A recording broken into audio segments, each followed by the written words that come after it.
तो 22 अप्रैल को पहलगाम में जहां कायराना आतंकी अटैक हुआ, उसके बाद रिपब्लिक भारत की टीम भी मौके पर पहुंची और अभी भी उस जगह पर ऐसे निशान देखे जा सकते हैं जो साफ गवाही दे रहे हैं कि कितनी प्रताड़ना पर्यटकों को झेलनी पड़ी।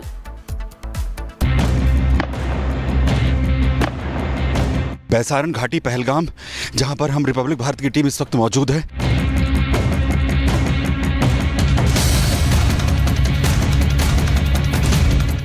पूरे जो है वो ग्राउंड में सभी लोग उस वक्त में मौजूद थे और अंधाधुंध फायरिंग यहां से शुरू की जाती है। बैसरन घाटी की ये वही जमीन है जहां 22 अप्रैल को आतंकियों ने आतंक का नंगा नाच किया, जिसमें 26 बेगुनाह मारे गए।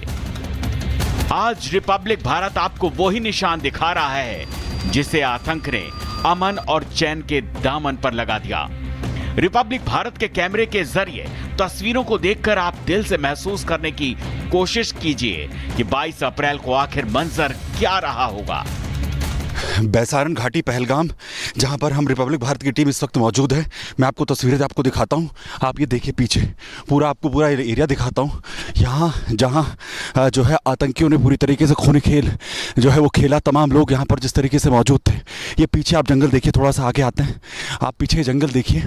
ये जो बैरिकेडिंग है, ये जो पूरी लोहे की जो पूरी बैरिकेडिंग आप देख रहे हैं, थोड़ा हम पास भी जाने की कोशिश करेंगे। ये सारी वो बैरिकेडिंग थी जिसको जो है फांद कर जो इसी जंगल के रास्ते आतंकियों की तरफ से एंट्री यहाँ पर की जाती है। और इस पूरे जो है वो ग्राउंड में सभी लोग उस वक्त में मौजूद थे और अंधाधुंध फायरिंग यहाँ से शुरू की जाती है। ये वही टिकट घर है जहां से सैलानियों ने अप्रैल की तपती गर्मी में ठंडी के मजे के लिए पैसे खर्च किए थे, लेकिन आतंकियों के बुलेट ने उनका सुख चैन, अमन, शांति सब छीन लिया। ये वो टिकट काउंटर है जहाँ पर लोग जो है वो टिकट्स लेते हैं। टिकट लेने के बाद यहाँ पर जो अलग अलग एक्टिविटीज़ हैं, यहाँ पर जो अपने तमाम एंजॉयमेंट है इस पार्क के अंदर, वो सभी लोगों की तरफ से जो है वो की जाती है। बैसरन घाटी अभी भी 26 बेगुनाहों की हत्या के दर्द में सिसक रही है।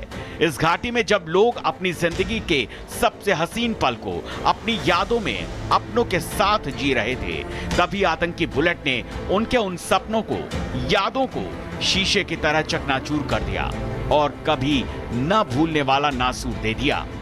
ये देखिए, ये सीढ़ियां हैं जो घाटी के अंदर जाने का रास्ता लोगों के लिए जो है वो बनाया गया है और उनका इसी का इस्तेमाल कर लोग जो है वो घाटी के अंदर एंटर होते हैं। लेकिन आतंकियों के लिए भी ये पूरी तरीके से जरिया बन गया है। ये देखिए, ये घाटी का और पूरी ये बैरिकेडिंग इस घाटी को पूरी घेरने के लिए जो है वो बनाई गई है, जिससे कि जंगल के अंदर से कोई भी जो है वो ना आ सके।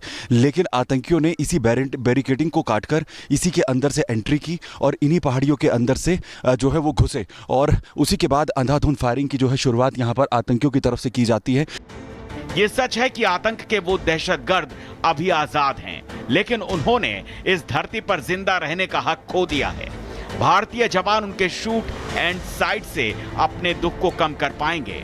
बैसरन घाटी के गुनहगार इन्हीं रास्तों को काटकर जंगल में गायब हो गए।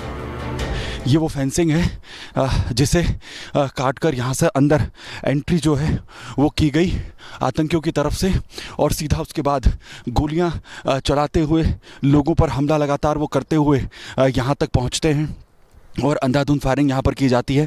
28 लोग जो अपनी जान बचाने के लिए यहाँ से भागते हैं, क्योंकि एक तरफ से लगातार फायरिंग हो रही थी, लोगों के पास कोई रास्ता नहीं था, जिनके लिए बचने का किसी भी तरीके का कोई रास्ता यहाँ पर नज़र उन्हें नहीं आ रहा था।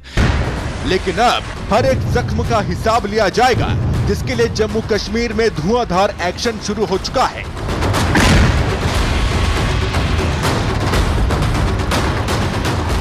और घाटी के दहलाने वालों को मिट्टी में मिलाने का अभियान तेज हो चुका है।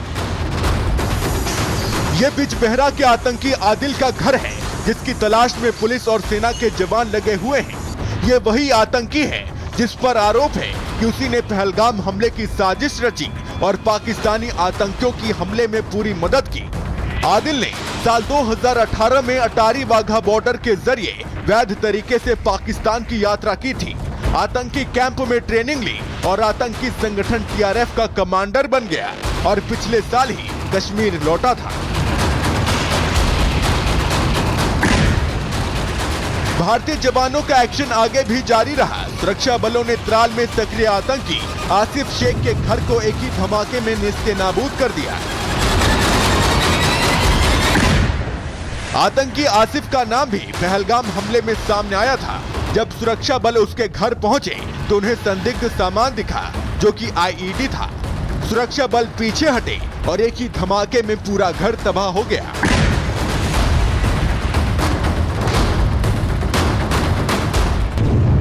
पुलवामा में एक्टिव आतंकी एहसान उल हक के मकान को भी ध्वस्त कर दिया गया है। एहसान उल हक लश्कर तैयबा का आतंकी है और साल 2023 से घाटी में एक्टिव है।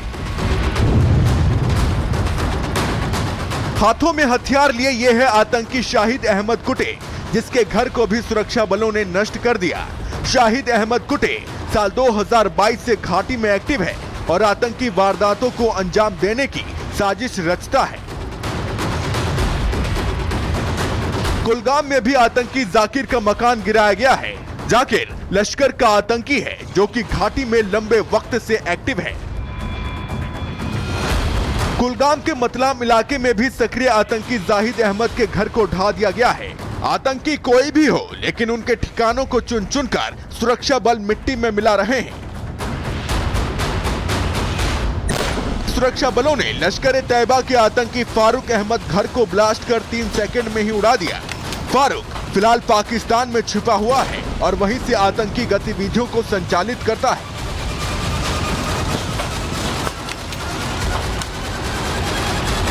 पुलवामा में लश्कर तैयबा के आतंकी हारिस के घर पर कार्रवाई की गई और सुरक्षा बलों ने इस आतंकी के घर को भी पूरी तरह नष्ट कर दिया। चेतावनी साफ है कि घाटी में आतंकियों का एक भी ठिकाना नहीं बचेगा। मलबे का ढेर बन चुका ये आतंकी जमील अहमद का घर है। देर रात सुरक्षा बलों ने जमील अहमद के इस घर को ब्लास्ट करके उड़ा दिया। जमील अहमद साल 2016 से घाटी में एक्टिव है, जो अपने खतरनाक मंसूबों को अंजाम देने की फिराक में रहता है। यह आतंकी आमिर नाजिर का घर है, जो कि जैश-ए मोहम्मद का आतंकी है और लंबे वक्त से फरार चल रहा है। इसके बावजूद वो घाटी में आतंकी गतिविधियों में शामिल रहता है। पहलगाम में हुए हमले के बाद से घाटी में आतंकियों की बची खुची जमीन को भी नष्ट करने के लिए ऑपरेशन चलाया जा रहा है और चुन चुनकर एक एक आतंकी के घर को मिट्टी में मिलाया जा रहा है। और बस बारी है पहलगाम में निहत्थे लोगों की जान लेने वाले आतंकियों की, जिनका हिसाब होना अभी बाकी है। Bureau report, Republic Bharat.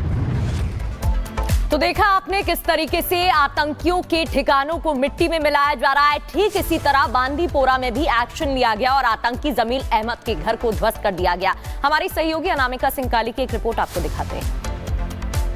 Pahalgam में हुए आतंकी हमले के बाद लगातार सेना की ओर से, पुलिस की ओर से एक्शन जारी है और इसी कड़ी में अगर बात की जाए तो अब तक 10 से ज़्यादा जो आतंकी हैं उनके ठिकानों को ध्वस्त किया जा चुका है। और इस वक्त जहां मेरी मौजूदगी है ये बांदीपोरा का इलाका है और ये एक